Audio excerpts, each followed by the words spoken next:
New Missouri law will make it a crime for school officials to provide visually explicit materials to students. That means some books will have to come off the shelves in school libraries, and educators who don't comply could face jail time. KMU's Julie Koharik is live at one downtown Columbia shop after taking a closer look at this law. Julie?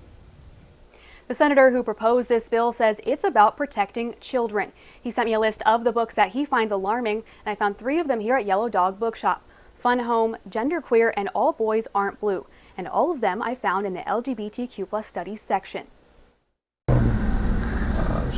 For 9 years, Joe Chevalier has owned Yellow Dog Bookshop. And for 9 years, he's had an LGBTQ+ studies section. I think it's especially important to have them around here because I think the community is still not widely accepted, or not as widely as it is in other places. But some of these books will be coming off the shelves in Missouri schools. This is protecting kids from sexually explicit material. I mean, hardcore pornography that's been, authorized in these schools. Senator Rick Bratton proposed the amendment to Senate Bill 775. That amendment makes it a Class A misdemeanor to provide visually explicit sexual material to students in private or public schools in Missouri. The statute describes this as depictions of sex acts or genitalia. It blew our minds, the fact that school districts actually adopted these books. But one former president of the Missouri Library Association says the law still has unknowns. So I think it is a little bit concerning that there's not better guidance within the law because it is very open to interpretation.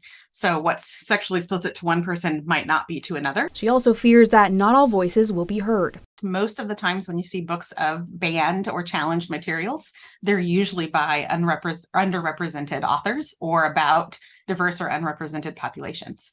Meanwhile, Senator Bratton says the law doesn't target marginalized communities. Well, I think it's ridiculous. I mean, sexual explicit material, regardless of the sexual inclination behind it, is what's prohibited in this.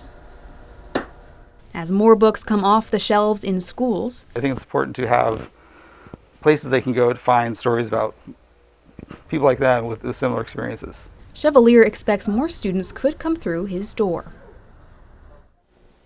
This amendment does allow exceptions for artistic and scientific significance. It's part of a larger law that protects against child exploitation in this state, and it will go into effect on Sunday. Reporting live in Columbia, Julie Koharik, KMU 8 News.